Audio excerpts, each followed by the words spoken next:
ರಾಜ ಹುಲಿ ಬಿಎಸ್ ಯಡಿಯೂರಪ್ಪ ಚುನಾವಣಾ ನಿವೃತ್ತಿಯನ್ನ ಘೋಷಣೆ ಮಾಡಿರೋದ್ರ ಹಿಂದಿರುವ ಲೆಕ್ಕಾಚಾರ ಏನು? ವಿಜಯೇಂದ್ರಗೆ ಈಗಾಗಲೇ ಪಾರ್ಟಿ ಟಿಕೆಟ್ ಕನ್ಫರ್ಮ್ ಆಗಿದೆಯಾ? ಬಿಎಸ್ವೈ ಹೂಡಿರುವ ತಂತ್ರಕ್ಕೆ ಬಿಜೆಪಿಯಲ್ಲಿ ಟೆನ್ಷನ್ ಶುರುವಾಗಿದ್ದು ಹೇಗೆ? ಇದೆಲ್ಲವನ್ನ ನೋಡೋಣ ರಾಜ ಹುಲಿ ರಣತಂತ್ರ ನ್ಯೂಸ್ ಟಾಪ್ 9 ನಲ್ಲಿ. ಮಾಜಿ ಸಿಎಂ ಬಿಎಸ್ವೈ ಬಿಜೆಪಿ ರಾಜಹುಲಿ ಬಿಎಸ್ ಯಡಿಯೂರಪ್ಪ ಚುನಾವಣಾ ನಿವೃತ್ತಿ ಘೋಷಿಸಿದ್ದಾರೆ. ಪುತ್ರ ವಿಜಯೇಂದ್ರಗೆ ರಾಜಕೀಯ ಕರ್ಮಭೂಮಿ ಶಿಕಾರಿಪುರವನ್ನ ಕ್ಷೇತ್ರಾಭಿಷೇಕ ಮಾಡಿದ್ದಾರೆ. ಬಿಎಸ್ವೈ ಹಠಾತ್ ನಿರ್ಧಾರದ ಹಿಂದೆ ದೊಡ್ಡ ರಣತಂತ್ರವೇ ಇದೆ ಎನ್ನಲಾಗ್ತಿದೆ. ವಿಜಯೇಂದ್ರ ರಾಜಕೀಯ ಭವಿಷ್ಯವನ್ನ ರೂಪಿಸಲು ಬಿಎಸ್ವೈ ಪ್ಲಾನ್ ರೂಪಿಸಿದ್ದಾರೆ ಎನ್ನುವ ಮಾತುಗಳು ರಾಜಕೀಯ ಪಡಸಾಲೆಯಲ್ಲೇ ಕೇಳಿ ಬರ್ತಿದೆ. ಸಿಎಂ ಸ್ಥಾನದಿಂದ ಕೆಳಗಿಳಿಯುತ್ತಲೇ ಬಿಎಸ್ವೈ ರಣತಂತ್ರವನ್ನ ರೂಪಿಸಿದ್ದು ಭಾರಿ ಲೆಕ್ಕಾಚಾರ ಹಾಕಿ ರಾಜಹುಲಿ ಚುನಾವಣಾ ನಿವೃತ್ತಿ ಘೋಷಿಸಿದ್ದಾರೆ ಎನ್ನಲಾಗ್ತಿದೆ. ಶಿಕಾರಿಪುರ ತಾಲೂಕಿನಲ್ಲಿ ನಿಲ್ತಾರೆ. ಶಿಕಾರಿ ವೀರ ಬಿಎಸ್ವೈ ನಿರ್ಧಾರದ ಹಿಂದಿನ ತಂತ್ರಗಾರಿಕೆ ಏನು ಅನ್ನೋದು ರಾಜ್ಯ ರಾಜಕೀಯದಲ್ಲಿ ದೊಡ್ಡ ಸದ್ದು ಮಾಡ್ತಿದೆ. ಸೈಲೆಂಟ್ ಆಗಿದ್ದ ಬಿಎಸ್ವೈ ಚುನಾವಣಾ ನಿವೃತ್ತಿ ಘೋಷಿಸಿದ್ದಕ್ಕೆ, ಶಿಕಾರಿಪುರವನ್ನ ಮಗನಿಗಾಗಿ ತ್ಯಾಗ ಮಾಡಿದ್ಯಾಕೆ ಅನ್ನೋ ಕೇಸರಿ ಕೋಟೆಯಲ್ಲಿ ಮಾತ್ರವಲ್ಲ, ರಾಜಕೀಯದಲ್ಲಿ ಎದ್ದಿರೋ ಪ್ರಶ್ನೆಯಾಗಿದೆ. ಶಿಕಾರಿಪುರ ಕ್ಷೇತ್ರದಲ್ಲೇ ನಿಂತು ಬಿಎಸ್ವೈ ಚುನಾವಣಾ ನಿವೃತ್ತಿ ಘೋಷಿಸಿದ್ದಾರೆ. ಪುತ್ರನನ್ನ ನನಗಿಂತ ಅತಿ ಹೆಚ್ಚು ಮತಗಳ ಅಂತರದಿಂದ ಗೆಲ್ಲಿಸಿಕೊಡುವಂತೆ ಕಹಳೆ ಮೊಳಗಿಸಿದ್ದಾರೆ.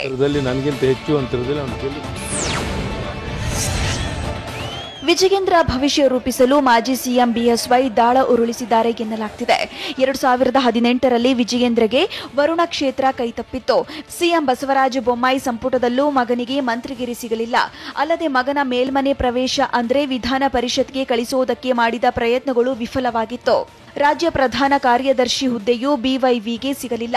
ಹೀಗಾಗಿ ಬಿವೈ ವಿಜಯೇಂದ್ರಗಾಗಿ ಬಿಎಸ್ವೈ ರಾಜಕೀಯ ತಂತ್ರಗಾರಿಕೆ ಹೆಣೆದಿದ್ದಾರೆ ಎನ್ನಲಾಗ್ತಿದೆ.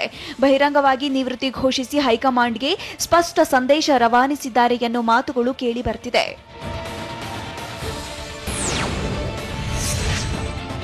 ಮಾಜಿ ಸಿಎಂ ಬಿಎಸ್ವೈ ಕ್ಷೇತ್ರ ತ್ಯಾಗಕ್ಕೆ ಮೋದಿಯೇ ಕಾರಣನ? ಯಡಿಯೂರಪ್ಪನವರ ಈ ನಿರ್ಧಾರ ತೀವ್ರ ಅನಿವಾರ್ಯವಾಗಿತ್ತ ಅನ್ನೋದು ಕೂಡ ಸದ್ಯಕ್ಕೆ ಕಾಡ್ತಿರೋ ಪ್ರಶ್ನೆ. ಯಾಕಂದ್ರೆ ಕುಟುಂಬ ರಾಜಕಾರಣಕ್ಕೆ ಅವಕಾಶ ಇಲ್ಲ ಎಂದು ಪ್ರಧಾನಿ ಮೋದಿ ಗಟ್ಟಿ ನಿಲುವು ತಳೆದಿದ್ರು. ಹೀಗಾಗಿ ಬಿಎಸ್ವೈ ದಾಳ ಉರುಳಿಸಿದ್ದಾರೆ ಎನ್ನಲಾಗ್ತಿದೆ. ವರುಣಾದಲ್ಲಿ ವಿಜಯೇಂದ್ರಗೆ ಟಿಕೆಟ್ ನಿರಾಕರಣೆ ಮಾಡಲಾಗಿತ್ತು. ಬಿಎಸ್ವೈ ಪುತ್ರನಿಗೆ ಪರಿಷತ್ ಸ್ಥಾನ ಕೂಡ ದಕ್ಕಲಿಲ್ಲ. ಹೀಗಾಗಿ ಎಲ್ಲಾ ಲೆಕ್ಕಾಚಾರ ಮಾಡಿಯೇ ಬಿಎಸ್ವೈ ನಿವೃತ್ತಿ ಘೋಷಿಸಿದ್ದಾರೆ ಅನ್ನೋ ಮಾತುಗಳು ಸುಳಿದಾಡ್ತಿವೆ.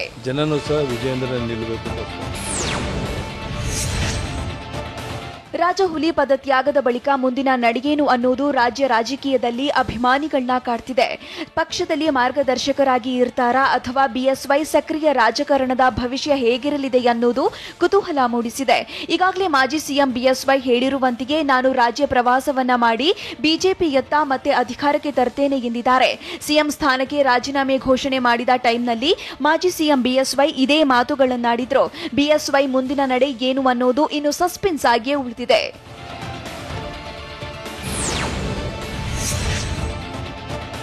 ರಾಜ್ಯ ರಾಜಕೀಯದಲ್ಲಿ ಮಾಜಿ ಸಿಎಂ ಬಿಎಸ್ವೈ ಚುನಾವಣಾ ಆಟ ನಿಲ್ಲಿಸಿದ್ದಾರೆ. ಆದರೆ ಚುನಾವಣಾ ನಿವೃತ್ತಿಯನ್ನ ಘೋಷಿಸಿದ್ರೂ ಬಿಎಸ್ವೈ ಮೆಂಟರ್ ಆಗಿರ್ತಾರಾ ಅನ್ನೋದು ಬಿಗ್ ಸಸ್ಪೆನ್ಸ್. ಅಲ್ಲದೆ ಪಕ್ಷದಲ್ಲಿ ಮಾರ್ಗದರ್ಶಕರಾಗಿ ರಾಜಹುಲಿ ಇರ್ತಾರಾ ಅನ್ನೋ ಮಾತುಗಳು ಕೇಸರಿ ಮನೆಯಲ್ಲಿ ಸುಳಿದಾಡ್ತಿದೆ. ರಾಜ್ಯ ಪ್ರವಾಸ ಕೈಗೊಳ್ಳೋದಾಗಿ ಬಿಎಸ್ವೈ ಘೋಷಿಸಿದ್ದಾರೆ. ಆದರೆ ಪಕ್ಷ ಹೇಗೆ ನಡೆಸಿಕೊಳ್ಳಲಿದೆ ಅನ್ನೋದರ ಮೇಲೆ ಭವಿಷ್ಯ ನಿರ್ಧಾರವಾಗಲಿದೆ. ಸಿಎಂ ಸ್ಥಾನದಿಂದ ಕೆಳಗಿಳಿದ ಬಳಿಕ ರಾಜ್ಯ ಪ್ರವಾಸದ ಬಗ್ಗೆ ಬಿಎಸ್ವೈ ಮಾತನಾಡಿದ್ರು. 3-4 ಬಾರಿ ರಾಜ್ಯ ಪ್ರವಾಸ ಬಗ್ಗೆ ಯಡಿಯೂರಪ್ಪ ಹೇಳಿದ್ರು. ಆದರೆ ಹೈಕಮಾಂಡ್ ಬಿಎಸ್ವೈಗೆ ಯಾವ ಜವಾಬ್ದಾರಿ ನೀಡುತ್ತೆ ಅನ್ನೋದರ ಮೇಲೆಯೇ ಎಲ್ಲವೂ ನಿಂತಿದೆ.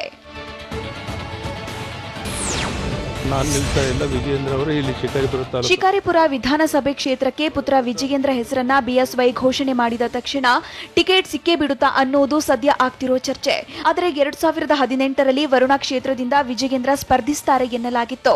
ಆದರೆ ನಾಮಪತ್ರ ಸಲ್ಲಿಕೆಗೆ ಕೇವಲ 12 ಗಂಟೆ ಬಾಕಿ ಇರುವಾಗಲೇ ಬಿಗ್ ಶಾಕ್ ಎದುರಾಗಿತ್ತು. ಬಿವೈ ವಿಜಯೇಂದ್ರಗೆ ನಾಮಪತ್ರವನ್ನ ಸಲ್ಲಿಸದಂತೆ ಹೈಕಮಾಂಡ್ ಸೂಚಿಸಿತ್ತು. ಇನ್ನು ಪರಿಷತ್ ಚುನಾವಣೆಯಲ್ಲಿ ಸಂಭಾವ್ಯ ಅಭ್ಯರ್ಥಿಗಳ ಪಟ್ಟಿಗೆ ವಿಜಯೇಂದ್ರ ಹೆಸರು ಸೇರಿಸಿ ಕೊನೆ ಕ್ಷಣದಲ್ಲಿ ಕೈಬಿಡಲಾಗಿತ್ತು. ಆದರೆ ಬಿಎಸ್ವೈ ಪುತ್ರನ ಹೆಸರು ಘೋಷಣೆ ಹೊರತಾಗಿಯೂ ಹೈಕಮಾಂಡ್ ಬೇರೆಯವರಿಗೆ ಟಿಕೆಟ್ ನೀಡುವ ಸಾಧ್ಯತೆಯೂ ಇದೆ.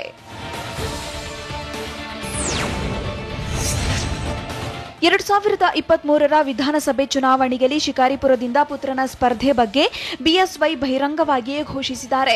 ಆದರೆ ಹೈಕಮಾಂಡ್ ಕಾರ್ಯಕರ್ತರಿಗೆ ಟಿಕೆಟ್ ನೀಡುವ ಮಂತ್ರವನ್ನ ಜಪಿಸಬಹುದು. ಒಂದು ವೇಳೆ ಬಿಜೆಪಿ ಹೈಕಮಾಂಡ್ ಕಾರ್ಯಕರ್ತರಿಗೆ ಟಿಕೆಟ್ ಅನ್ನೋ ಸಂದೇಶವನ್ನ ಪಾಸ್ ಮಾಡಿದ್ರೆ ಬಿಎಸ್ವೈಗೆ ಶಾಕ್ ಎದುರಾಗುವುದು ಗ್ಯಾರಂಟಿ. ಶಿಕಾರಿಪುರ ಕ್ಷೇತ್ರದಲ್ಲಿ ವಿಜಯೇಂದ್ರ ಉತ್ತರಾಧಿಕಾರಿ ಆಗೋ ಆಸೆಯನ್ನ ರಾಜಹುಲಿ ಕೈಬಿಡಬೇಕಾಗುತ್ತೆ ಅನ್ನೋ ಮಾತುಗಳು ಕೇಳಿ ಬರ್ತಿದೆ. ಮುಂದೇನಾಗುತ್ತೆ ಅನ್ನುವುದು ರಣರೋಚಕ ತಿರುವನ್ನ ಪಡೆದುಕೊಂಡಿದೆ.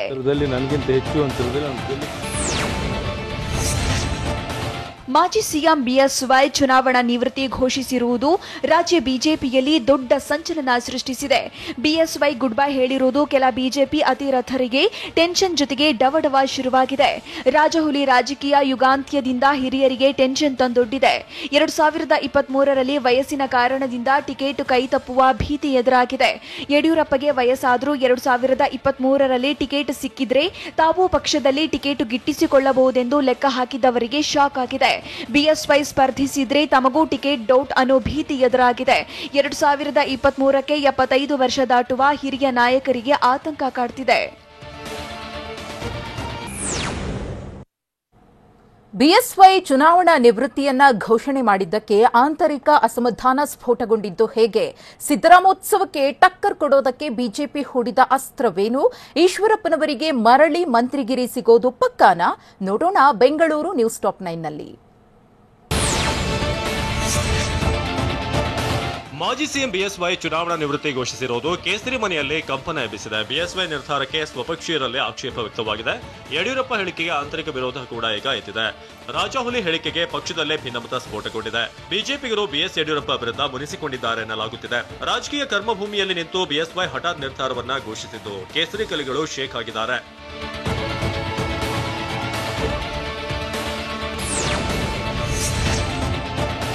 ಪುತ್ರ ವಿಜಯೇಂದ್ರಗೆ ಮಾಜಿ ಸಿಎಂ ಬಿಎಸ್ ಯಡಿಯೂರಪ್ಪ ಶಿಕಾರಿಪುರ ಬಿಟ್ಟುಕೊಟ್ಟಿದ್ದಾರೆ. ಯಡಿಯೂರಪ್ಪ ಹೇಳಿಕೆಗೆ ಬಿಜೆಪಿ ನಾಯಕರಲ್ಲೇ ಭಿನ್ನಮತ ಸ್ಫೋಟಗೊಂಡಿದೆ. ಪ್ರತ್ಯೇಕವಾಗಿ ಅಭ್ಯರ್ಥಿಯನ್ನ ಘೋಷಿಸುವ ವ್ಯವಸ್ಥೆ ಬಿಜೆಪಿಯಲ್ಲಿಲ್ಲ. ಒಬ್ಬರ ಹೆಸರು ಘೋಷಣೆ ಮಾಡಿದ್ರೆ ಉಳಿದವರು ಕೇಳುವುದಿಲ್ವಾ? ಇಂಥ ಮಾತುಗಳು ಇದೀಗ ಬಿಜೆಪಿ ಮನೆಯಲ್ಲಿ ಒಳಗೊಳಗೆ ಸುಳಿದಾಡುತ್ತಿದೆ. ಏಕಾಏಕಿ ಕ್ಷೇತ್ರಕ್ಕೆ ಅಭ್ಯರ್ಥಿ ಹೆಸರನ್ನು ಘೋಷಿಸಿದ್ದು ಎಷ್ಟು ಸರಿ ಅಂತ ಬಿಎಸ್ವೈ ಹೇಳಿಕೆ ಬಗ್ಗೆ ಬಿಜೆಪಿಯಲ್ಲಿ ಆಂತರಿಕ ಆಕ್ಷೇಪ ವ್ಯಕ್ತವಾಗಿದೆ.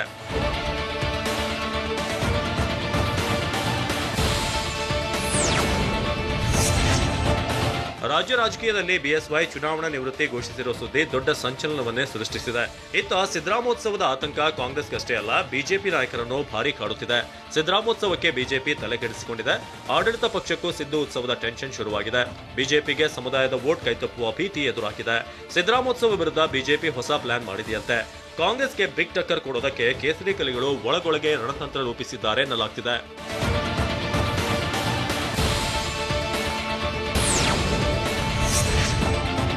ಸಿದ್ದರಾಮೋತ್ಸವದ ಮೂಲಕ ಬಿಜೆಪಿಗೆ ಶಾಕ್ ಕೊಡೋದಕ್ಕೆ ಕಾಂಗ್ರೆಸ್ ರೆಡಿಯಾಗಿದೆ. ಇತ್ತ ಆಡಳಿತ ಪಕ್ಷ ಬಿಜೆಪಿ ಕೂಡ ಕೈಪಡೆಗೆ ಕೌಂಟರ್ ನೀಡಲು ರಣತಂತ್ರ ರೂಪಿಸಿದೆ. ಸಮುದಾಯದ ಮತ ಬ್ಯಾಂಕ್ ಕೈಜಾರದಂತೆ ಬಿಜೆಪಿ ಪ್ಲಾನ್ ಮಾಡಿದೆಯಂತೆ. ಆಗಸ್ಟ್ 3ರಂದು ಸಿದ್ದರಾಮೋತ್ಸವ ದಿನದಂದೇ ಸಚಿವ ಸಂಪುಟ ವಿಸ್ತರಣೆಯನ್ನ ಮಾಡಿ ಕಾಂಗ್ರೆಸ್ಗೆ ಟಕ್ಕರ್ ಕೊಡೋದಕ್ಕೆ ಪ್ಲಾನ್ ರೂಪಿಸಿದ್ದಾರಂತೆ. ವರಿಷ್ಠರು ಅನುಮತಿ ನೀಡಿದ್ರೆ ಆಗಸ್ಟ್ 3ರಂದು ಶಾಸಕ ಈಶ್ವರಪ್ಪ, ರಮೇಶ್ ಜಾರಕಿಹೊಳಿ ಸಚಿವರಾಗಿ ಪ್ರತಿಜ್ಞಾವಿಧಿ ಸ್ವೀಕರಿಸುವ ಸಾಧ್ಯತೆ ಇದೆ ಎನ್ನಲಾಗಿದೆ.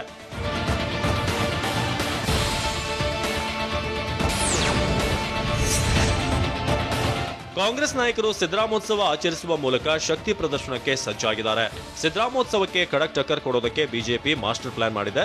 ಸಮುದಾಯದ ವೋಟ್ಗಳು ಕೈಜಾರದಂತೆ ಒಳಗೊಳಗೆ ರಣತಂತ್ರ ರೂಪಿಸಲಾಗಿದೆ. ಕುರುಬ ವೋಟ್ ಬ್ಯಾಂಕ್ ಹಿಡಿದಿಡಲು ಬಿಜೆಪಿ ಸ್ಕೆಚ್ ಹಾಕಿದ್ದು, ಕುರುಬ ಸಮಾಜಕ್ಕೆ ಸಚಿವ ಸ್ಥಾನ ನೀಡಲು ಲೆಕ್ಕಾಚಾರ ಹಾಕಲಾಗಿದೆ. ಸಿದ್ದರಾಮೋತ್ಸವ ದಿನದಂದೇ ಸಚಿವ ಸಂಪುಟ ವಿಸ್ತರಣೆ ಮಾಡುವುದಕ್ಕೆ ಬಿಜೆಪಿ ಸಜ್ಜಾಗಿದೆ ಅನ್ನೋ ಮಾತುಗಳು ಕೇಳಿಬರ್ತಿವೆ.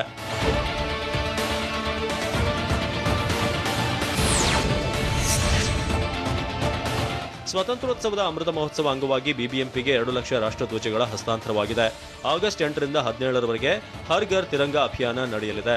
ತಿರಂಗ ಅಭಿಯಾನಕ್ಕಾಗಿ ಬಿಬಿಎಂಪಿಗೆ 2 ಲಕ್ಷ ರಾಷ್ಟ್ರಧ್ವಜಗಳನ್ನು ನೀಡಲಾಗಿದೆ. ಸ್ವಾತಂತ್ರ್ಯದ ಅಮೃತ ಮಹೋತ್ಸವ ಉನ್ನತ ಮಟ್ಟದ ಸಮಿತಿ ಹಾಗೂ ಕನ್ನಡ ಮತ್ತು ಸಂಸ್ಕೃತಿ ಇಲಾಖೆಯಿಂದ ಧ್ವಜ ನೀಡಲಾಗಿದೆ. ಅಧಿಕಾರಿಗಳು ಮನೆ ಮನೆಗೂ ಧ್ವಜ ವಿತರಣೆ ಮಾಡಬೇಕು. ಮನೆ ಶಾಪ್ಗಳ ಮೇಲೆ ತಿರಂಗ ಹಾರಿಸುವಂತೆ ಸೂಚನೆ ನೀಡಲಾಗಿದೆ.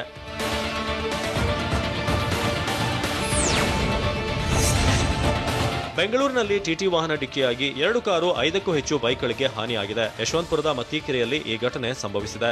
ಕುಡಿದ ಮತ್ತಿನಲ್ಲಿ ವಾಹನ ಚಲಾಯಿಸಿದ್ದರಿಂದ ಅಪಘಾತವಾಗಿದ್ದು, ಮತ್ತಿಕೆರೆಯ ಬಾಂಬೆ ಡೈಯಿಂಗ್ ರಸ್ತೆಯಲ್ಲಿ ದುರ್ಘಟನೆ ಸಂಭವಿಸಿದೆ.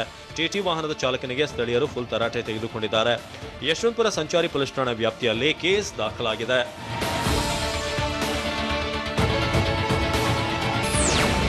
ಮತ್ತೆ ಸಿದ್ದು ಸಿಎಂ ಅಂತ ಜಪ ಮಾಡಿದ್ದ ಜಮೀರ್ಗೆ ಬಂಡೆ ಡಿಚ್ಚಿ ಹೊಡೆದಿದ್ದು ಹೇಗೆ?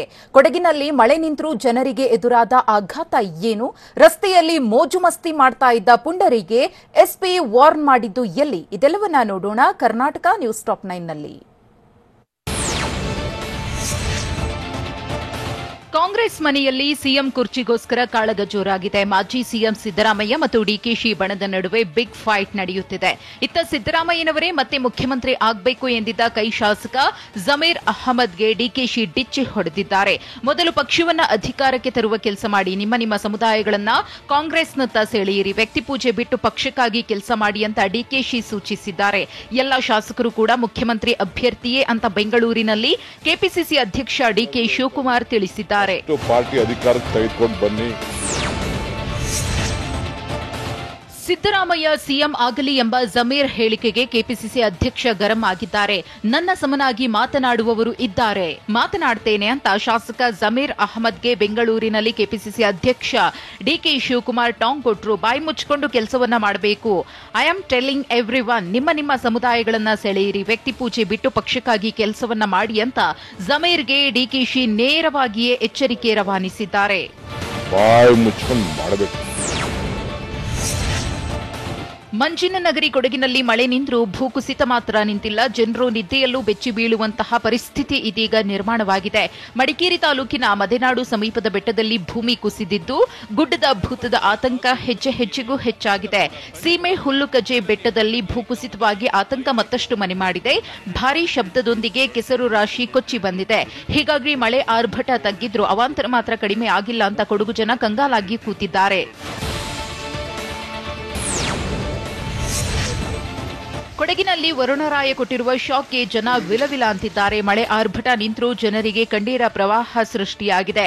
ಮಡಿಕೇರಿ ತಾಲೂಕಿನ ಮದೆನಾಡು ಸಮೀಪದ ಬೆಟ್ಟದಲ್ಲಿ ಗುಡ್ಡ ಕುಸಿದಿರುವುದರಿಂದ ಜೋಡುಪಾಲದವರೆಗೂ ನೀರು ಕೊಚ್ಚಿ ಬಂದಿದೆ. ರಾಷ್ಟ್ರೀಯ ಹೆದ್ದಾರಿ ಸಮೀಪದಲ್ಲಿ ಭೂಮಿ ಕುಸಿತವಾಗಿದೆ. ಭೂಕುಸಿತದಿಂದಾಗಿ 18 ಕುಟುಂಬಗಳ ಸ್ಥಳಾಂತರ ಮಾಡಲಾಗಿದೆ.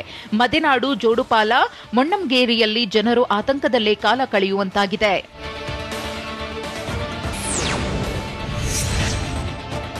ಮಳೆ ನಿಂತರೂ ಉತ್ತರ ಕನ್ನಡದಲ್ಲಿ ಜಲಾಸುರನ ಅಟ್ಟಹಾಸ ಇನ್ನೂ ಕಡಿಮೆಯಾಗಿಲ್ಲ. ವರವಾಗಬೇಕಿದ್ದ ವರದಾ ನದಿಯಿಂದ ರೈತನಿಗೆ ಕಣ್ಣೀರಿನ ಪ್ರವಾಹವೇ ಕ್ರಿಯೇಟ್ ಆಗಿದೆ. ವರದಾ ನದಿ ಪ್ರವಾಹಕ್ಕೆ ಸಾವಿರಾರು ಎಕರೆ ಬೆಳೆ ನಾಶವಾಗಿದೆ. ಭತ್ತ, ಜೋಳ, ಕಬ್ಬು, ಅನಾನಸ್ ಕೊಳೆತು ಹೋಗಿದೆ. ಶಿರಸಿಯ ಬನವಾಸಿಯ ಮುಗಳ್ಳಿ ಗ್ರಾಮದಲ್ಲಿ ಬೆಳೆ ಕಳೆದುಕೊಂಡು ಅನ್ನದಾತರು ಕಣ್ಣೀರಿನಲ್ಲಿ ಕೈ ತೊಳೆಯುತ್ತಿದ್ದಾರೆ. ಲಕ್ಷಾಂತರ ರೂಪಾಯಿ ಸಾಲ ಮಾಡಿ ಬೆಳೆದಿದ್ದ ಬೆಳೆ ಸರ್ವನಾಶವಾಗಿದ್ದು, ರೈತರು ಸೂಕ್ತ ಪರಿಹಾರಕ್ಕೆ ಆಗ್ರಹಿಸಿದ್ದಾರೆ.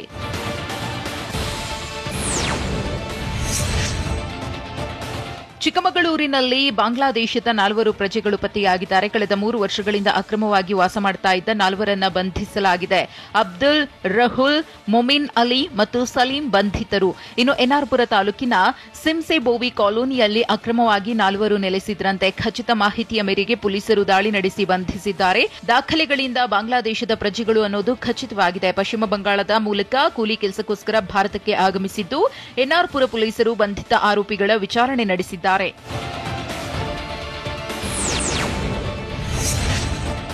ಗಾಂಜಾ ಮಾರಾಟ ಮಾಡ್ತಾ ಇದ್ದ ಆರೋಪಿಯನ್ನ ಕೋಲಾರದಲ್ಲಿ ಅಬಕಾರಿ ಇಲಾಖೆಯ ಅಧಿಕಾರಿಗಳು ಬಂಧಿಸಿದ್ದಾರೆ. ಇನ್ಸ್ಪೆಕ್ಟರ್ ರೋಹಿತ್ ನೇತೃತ್ವದಲ್ಲಿ ಅಖಾಡಕ್ಕಿಳಿದ ತಂಡ ಶ್ರೀನಿವಾಸಪುರ ತಾಲೂಕಿನ ಪುಲಗರಕೋಟೆ ಗ್ರಾಮದಲ್ಲಿ ಗಾಂಜಾ ಮಾರಾಟ ಮಾಡುತ್ತಿದ್ದವನ ಕೈಗೆ ಕೋಳ ತೊಡಿಸಿದೆ. ಬಂಧಿತನಿಂದ 50,000 ಮೌಲ್ಯದ 1 ಕೆಜಿ 100 ಗ್ರಾಂ ಗಾಂಜಾವನ್ನ ಸೀಸ್ ಮಾಡಲಾಗಿದೆ.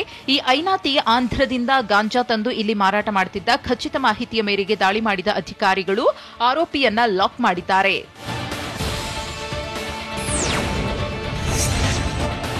ರಸ್ತೆಯಲ್ಲಿ ಮೋಜು ಮಸ್ತಿ ಮಾಡುವ ಪುಂಡರಿಗೆ ಹಾಸನ ಎಸ್ಪಿ ಬಿಗ್ ಶಾಕ್ ಕೊಟ್ಟಿದ್ದಾರೆ. ರಾತ್ರೋರಾತ್ರಿ ಕಾರ್ಯಾಚರಣೆ ನಡೆಸಿದ ಎಸ್ಪಿ ಹರಿರಾಮ್ ಶಂಕರ್ ಎಲ್ಲರಿಗೂ ಕ್ಲಾಸ್ ತೆಗೆದುಕೊಂಡಿದ್ದಾರೆ. ಮಟ್ಕಾ, ರಸ್ತೆ ಬದಿ ಮದ್ಯ ಸೇವನೆ, ರ್ಯಾಶ್ ಡ್ರೈವಿಂಗ್, ಟ್ರಿಪಲ್ ರೈಡಿಂಗ್ ಮಾಡಿ ಸಾರ್ವಜನಿಕರಿಗೆ ಕಿರಿಕಿರಿ ಉಂಟು ಮಾಡುತ್ತಿದ್ದ ಯುವಕರನ್ನು ವಶಕ್ಕೆ ಪಡೆದು ಬಿಸಿ ಮುಟ್ಟಿಸಿದ್ದಾರೆ. ನಿಮಗಿದು ಫಸ್ಟ್ ಅಂಡ್ ಲಾಸ್ಟ್ ವಾರ್ನಿಂಗ್ ಅಂತ ಎಲ್ಲರಿಗೂ ಖಡಕ್ ವಾರ್ನಿಂಗ್ ಕೊಟ್ಟಿದ್ದಾರೆ. ಇದನ್ನೇ ಮುಂದುವರೆಸಿದ್ರೆ ನಿಮ್ಮ ವಿರುದ್ಧ ಶಿಸ್ತು ಕ್ರಮ ತೆಗೆದುಕೊಳ್ಳಬೇಕಾಗುತ್ತೆ ಅನ್ನೋ ಎಚ್ಚರಿಕೆ ನೀಡಿದ್ದಾರೆ. ಶಿಕಾರಿಪುರಕ್ಕೆ ಉತ್ತರಾಧಿಕಾರಿ ಆಗ್ತಾ ಇದ್ದಂತೆ ವಿಜಯೇಂದ್ರ ಆಕ್ಟಿವ್ ಆಗಿದ್ದು ಹೇಗೆ? ಬಿಎಸ್ವೈ ಮಾಸ್ಕ್ ಲೀಡರ್ ಅಂತ ಗುಣಗಾನ ಮಾಡಿದ್ದು ಯಾರು? ಕಿತ್ತೂರು ಕಾಂಗ್ರೆಸ್ನಲ್ಲಿ ಭಿನ್ನಮತ ಸ್ಫೋಟಗೊಂಡಿದ್ದು ಯಾಕೆ? ನೋಡೋಣ ಸಮಗ್ರ ನ್ಯೂಸ್ ಟಾಪ್ 9ನಲ್ಲಿ. ಮಾಜಿ ಸಿಎಂ ಬಿಎಸ್ವೈ ಶಿಕಾರಿಪುರ ಕ್ಷೇತ್ರವನ್ನ ಪುತ್ರನಿಗೆ ತ್ಯಾಗ ಮಾಡಿದ್ದಾರೆ. ಶಿಕಾರಿಪುರ ಕ್ಷೇತ್ರ ವಿಜಯೇಂದ್ರಗೆ ಬಿಟ್ಟುಕೊಡುವ ಹೇಳಿಕೆ ರಾಜಕೀಯದಲ್ಲಿ ದೊಡ್ಡ ಸಂಚಲನವನ್ನ ಸೃಷ್ಟಿ ಮಾಡಿದೆ. ಬಿಎಸ್ವೈ ಪುತ್ರ ವಿಜಯೇಂದ್ರ ದಿಢೀರ್ ಬೆಂಗಳೂರಿಗೆ ತೆರಳಿದ್ದಾರೆ. ಶಿಕಾರಿಪುರದಿಂದ ಬೆಂಗಳೂರಿನತ್ತ ಬಿವೈ ವಿಜಯೇಂದ್ರ ಪ್ರಯಾಣಿಸಿದ್ರು. ನಿನ್ನೆ ಪುತ್ರನಿಗೆ ಶಿಕಾರಿಪುರ ಬಿಟ್ಟುಕೊಡೋದಾಗಿ ಬಿಎಸ್ವೈ ಹೇಳಿದ್ರು. ಶಿವಮೊಗ್ಗ ಜಿಲ್ಲೆ ಶಿಕಾರಿಪುರದಲ್ಲಿ ರಾಜಕೀಯ ಚಟುವಟಿಕೆ ಗರಿಗೆದರಿದೆ.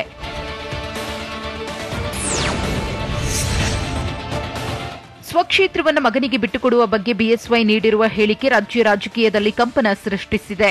ರಾಜ್ಯದಲ್ಲಿ ಹೋರಾಟ ಮಾಡಿ ಬಿಜೆಪಿಯನ್ನ ಅಧಿಕಾರಕ್ಕೆ ಬಿಎಸ್ ಯಡಿಯೂರಪ್ಪ ತಂದಿದ್ದಾರೆ ಅಂತ ಟಿವಿ9ಗೆ ಕೆಪಿಸಿಸಿ ಪ್ರಚಾರ ಸಮಿತಿಯ ಅಧ್ಯಕ್ಷ ಎಂಬಿ ಪಾಟೀಲ್ ಹೇಳಿದ್ರು.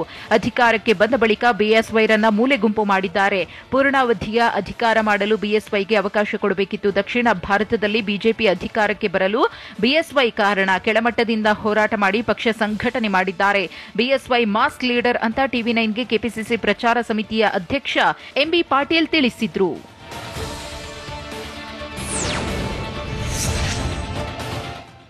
ಬೆಳಗಾವಿ ಜಿಲ್ಲೆಯ ಕಿತ್ತೂರು ಕಾಂಗ್ರೆಸ್ನಲ್ಲಿ ಭಿನ್ನಮತ ಸ್ಫೋಟಗೊಂಡಿದೆ. ಮಾಜಿ ಸಚಿವ ಡಿಬಿ ಇನಾಮದಾರ ಬೆಂಬಲಿಗರು ಧರಣಿ ಮಾಡಿದ್ದಾರೆ. ಕಿತ್ತೂರಿನ ರಾಷ್ಟ್ರೀಯ ಹೆದ್ದಾರಿ 1ರ ಸರ್ವಿಸ್ ರಸ್ತೆಯಲ್ಲಿ ಧರಣಿ ಮಾಡಿದ್ದು, ಪ್ರತಿಭಟನಾ ಸ್ಥಳಕ್ಕೆ ಕೆಪಿಸಿಸಿ ಅಧ್ಯಕ್ಷ ಡಿಕೆಶಿ ಭೇಟಿ ಕೊಟ್ಟು ಮಾತುಕತೆ ನಡೆಸಿದ್ದಾರೆ. ಅಸಮಾಧಾನಿತ ಕಾರ್ಯಕರ್ತರ ಅಹವಾಲನ್ನ ಡಿಕೆಶಿ ಸ್ವೀಕರಿಸಿದ್ರು. ಡಿಬಿ ಇನಾಮದಾರ ಅವರನ್ನ ಕಾಂಗ್ರೆಸ್ ಪಕ್ಷದಲ್ಲಿ ಕಡೆಗಣಿಸಲಾಗುತ್ತಿದೆ, ಅವರಿಗೆ ಟಿಕೆಟ್ ಕೈತಪ್ಪುತ್ತೆ ಅನ್ನೋ ಸಂಶಯ ಕೂಡ ಇದೆ ಅಂತ ಬೆಂಬಲಿಗರು ಆಕ್ರೋಶ ವ್ಯಕ್ತಪಡಿಸಿದ್ರು.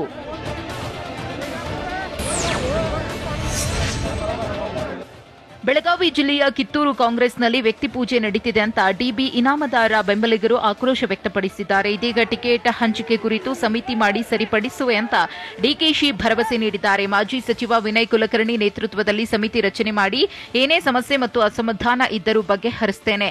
ಬೆಂಗಳೂರಿನಲ್ಲಿ 75ನೇ ಸ್ವಾತಂತ್ರ್ಯ ದಿನ ಆಚರಿಸೋಣ ಬನ್ನಿ ಅಂತ ಡಿಕೆಶಿ ಭರವಸೆ ನೀಡಿದ್ದಾರೆ. ಡಿಕೆಶಿ ಭರವಸೆಯ ಹಿನ್ನೆಲೆಯಲ್ಲಿ ಬೆಂಬಲಿಗರು ಪ್ರತಿಭಟನೆಯನ್ನ ಕೈಬಿಟ್ಟಿದ್ದಾರೆ.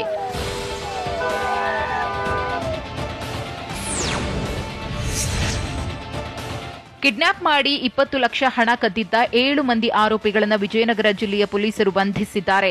ಶಾಂತಕುಮಾರ್, ಅಲ್ತಾಫ್, ಚಿರಾಗ್, ರಾಕೇಶ್, ರಾಹುಲ್, ಮಂಜುನಾಥ್ ಮತ್ತು ಶಿವಕುಮಾರ್ ಬಂಧಿತ ಆರೋಪಿಗಳು. ರಿಯಲ್ ಎಸ್ಟೇಟ್ ಏಜೆಂಟ್ ಹಾಲೇಶ್ನನ್ನ ಅಪಹರಿಸಿದ್ರು. 20 ಲಕ್ಷ ನಗದು ಕಸಿದುಕೊಂಡು 80 ಲಕ್ಷ ಹಣಕ್ಕೆ ಬೇಡಿಕೆ ಇಟ್ಟಿದ್ರು. ಕೊಟ್ಟೂರು ಪೊಲೀಸ್ ಠಾಣೆಯಲ್ಲಿ ಪ್ರಕರಣ ದಾಖಲಾಗಿತ್ತು. ಕೇಸ್ ದಾಖಲಾದ 24 ಗಂಟೆಗಳಲ್ಲಿ ಪೊಲೀಸರು ಆರೋಪಿಗಳನ್ನು ದಾವಣಗೆರೆಯಲ್ಲಿ ಬಂಧಿಸಿದ್ದಾರೆ. ಬಂಧಿತರಿಂದ 16.50 ಲಕ್ಷ ಹಣ, ಕಾರು, 5 ಮೊಬೈಲ್, 2 ಮಚ್ಚು ಮತ್ತು 2 ಚಾಕನ್ನ ಜಪ್ತಿ ಮಾಡಲಾಗಿದೆ.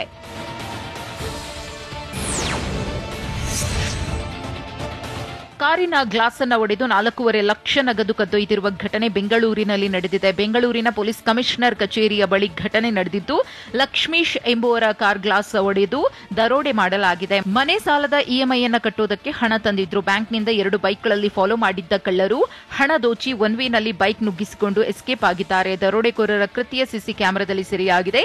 ಈ ಸಂಬಂಧ ವಿಧಾನಸೌಧ ಪೊಲೀಸ್ ಠಾಣೆಯಲ್ಲಿ ಪ್ರಕರಣ ದಾಖಲಾಗಿದೆ.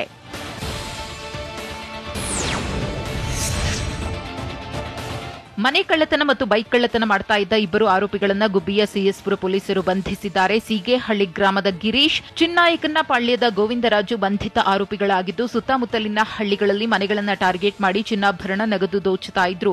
ಈ ಬಗ್ಗೆ ಸಿಎಸ್ಪುರ ಪೊಲೀಸ್ ಠಾಣಾ ವ್ಯಾಪ್ತಿಯಲ್ಲಿ ಪ್ರಕರಣ ದಾಖಲಾಗಿತ್ತು. ಕೂಡಲೇ ಅಲರ್ಟ್ ಆದ ಪೊಲೀಸರು ಇಬ್ಬರನ್ನ ಬಂಧಿಸಿ 1 ಲಕ್ಷ ನಗದು ಸೇರಿದಂತೆ ಒಟ್ಟು 6 ಲಕ್ಷ ಮೌಲ್ಯದ ಚಿನ್ನಾಭರಣ ಮತ್ತು 1 ಬೈಕ್ ವಶಕ್ಕೆ ಪಡೆದಿದ್ದಾರೆ. ಐಟಿ ರಿಟರ್ನ್ಸ್ ಸಲ್ಲಿಸೋರಿಗೆ ಕೇಂದ್ರ ಬಿಗ್ ಶಾಕ್ ನೀಡಿದ್ದು ಹೇಗೆ? ಉದ್ಧವ್ ಠಾಕ್ರೆಗೆ ಎದುರಾಗಿರುವ ಬಿಗ್ ಶಾಕ್ ಎಂಥದ್ದು? ಮಮತಾ ಬ್ಯಾನರ್ಜಿ ಸರ್ಕಾರಕ್ಕೆ ಇಡಿ ಬಿಗ್ ಶಾಕ್ ಕೊಟ್ಟಿದ್ದು ಹೇಗೆ? ನೋಡೋಣ ಸಮಗ್ರ ನ್ಯಾಷನಲ್ ನ್ಯೂಸ್ ಟಾಪ್ 9ನಲ್ಲಿ. ಈ ವರ್ಷದ ಆದಾಯ ತೆರಿಗೆ ರಿಟರ್ನ್ ಸಲ್ಲಿಕೆಗೆ ಜುಲೈ 30 ಕೊನೆಯ ದಿನ. ಐಟಿ ರಿಟರ್ನ್ ಸಲ್ಲಿಸೋ ಡೆಡ್ಲೈನ್ ವಿಸ್ತರಿಸುವ ಯಾವುದೇ ಉದ್ದೇಶ ಇಲ್ಲ ಎಂದು ಕೇಂದ್ರದ ಕಂದಾಯ ಕಾರ್ಯದರ್ಶಿ ತರುಣ್ ಬಜಾಜ್ ಹೇಳಿದ್ದಾರೆ. ಜುಲೈ 20ರೊಳಗಡೆ 2.3 ಕೋಟಿ ಆದಾಯ ತೆರಿಗೆ ರಿಟರ್ನ್ ಸಲ್ಲಿಕೆಯಾಗಿದೆ. ಕಳೆದ ಹಣಕಾಸು ವರ್ಷದಲ್ಲಿ 5.89 ಕೋಟಿ ಮಂದಿ ಇನ್ಕಮ್ ಟ್ಯಾಕ್ಸ್ ರಿಟರ್ನ್ ಸಲ್ಲಿಸಿದ್ರು. ಈಗ ನಿತ್ಯ 15ರಿಂದ 18 ಲಕ್ಷ ಮಂದಿ ಐಟಿಆರ್ ಸಲ್ಲಿಸುತ್ತಿದ್ದಾರೆ ಎಂದು ಕೇಂದ್ರ ಸರ್ಕಾರ ಹೇಳಿದೆ.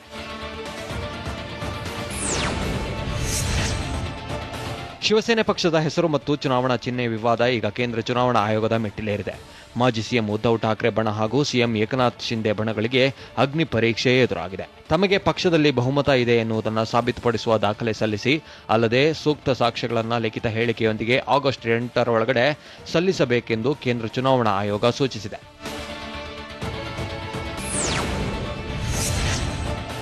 ಪಶ್ಚಿಮ ಬಂಗಾಳದಲ್ಲಿ ಶಿಕ್ಷಕರ ನೇಮಕದಲ್ಲಿ ಭಾರೀ ಹಗರಣ ನಡೆದಿದೆ. ಪಶ್ಚಿಮ ಬಂಗಾಳ ಶಿಕ್ಷಣ ಸಚಿವರಾಗಿದ್ದ ಪಾರ್ಥ್ ಚಟರ್ಜಿ ಮನೆ ಹಾಗೂ ಆಪ್ತರ ಮನೆ ಕಚೇರಿಗಳ ಮೇಲೆ ಇಡಿ ದಾಳಿ ನಡೆಸಿದೆ. ದಾಳಿ ವೇಳೆ 20 ಕೋಟಿ ರೂಪಾಯಿ ನಗದು ಹಣ ಪತ್ತೆಯಾಗಿದೆ. ಈಗ ಇಡಿ ಅಧಿಕಾರಿಗಳು ಸಚಿವ ಪಾರ್ಥ್ ಚಟರ್ಜಿಯನ್ನ ಬಂಧಿಸಿದ್ದಾರೆ. ಇಡಿ ಭರ್ಜರಿ ಬೇಟೆಯಾಡಿದ್ದು ತಲಾಶ್ ನಡೆಸುತ್ತಿದೆ.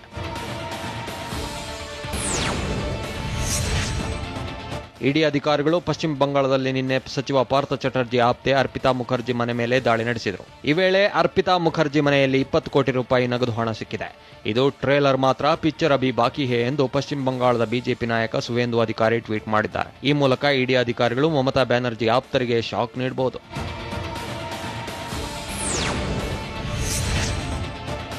ದೇಶದಲ್ಲಿ ಸಮಾನ ನಾಗರಿಕ ಸಂಹಿತೆಯನ್ನು ಜಾರಿಗೊಳಿಸುವ ಯಾವುದೇ ಪ್ರಸ್ತಾಪ ಕೇಂದ್ರ ಸರ್ಕಾರದ ಮುಂದೆ ಇಲ್ಲ ಎಂದು ಹೇಳಲಾಗಿದೆ. ಕೇಂದ್ರದ ಕಾನೂನು ಮತ್ತು ನ್ಯಾಯ ಇಲಾಖೆಯು ಈ ಬಗ್ಗೆ ಲೋಕಸಭೆಗೆ ತಿಳಿಸಿದೆ. ಸಮಾನ ನಾಗರಿಕ ಸಂಹಿತೆಗೆ ಸಂಬಂಧಿಸಿದಂತೆ ಸುಪ್ರೀಂ ಕೋರ್ಟ್ಗೆ ಅರ್ಜಿಗಳನ್ನು ಸಲ್ಲಿಸಲಾಗಿದೆ. ಹೀಗಾಗಿ ಈ ವಿಷಯ ಕೋರ್ಟ್ ಮುಂದಿದೆ ಎಂದು ಕೇಂದ್ರ ಸರ್ಕಾರ ಹೇಳಿದೆ.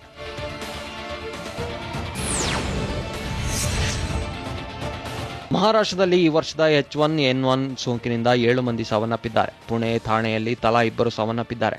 ಮಹಾರಾಷ್ಟ್ರ ರಾಜ್ಯದಲ್ಲಿ ಈ ವರ್ಷ 142 H1N1 ಪ್ರಕರಣಗಳು ಪತ್ತೆಯಾಗಿವೆ. ಮುಂಬೈನಲ್ಲಿ ಕಳೆದ 3 ವರ್ಷಗಳಲ್ಲಿ H1N1ನಿಂದ ಯಾವುದೇ ಸಾವು ಸಂಭವಿಸಿಲ್ಲ. ಆದರೆ ಈ ವರ್ಷ 43 ಪ್ರಕರಣಗಳು ಮುಂಬೈನಲ್ಲಿ ಪತ್ತೆಯಾಗಿವೆ.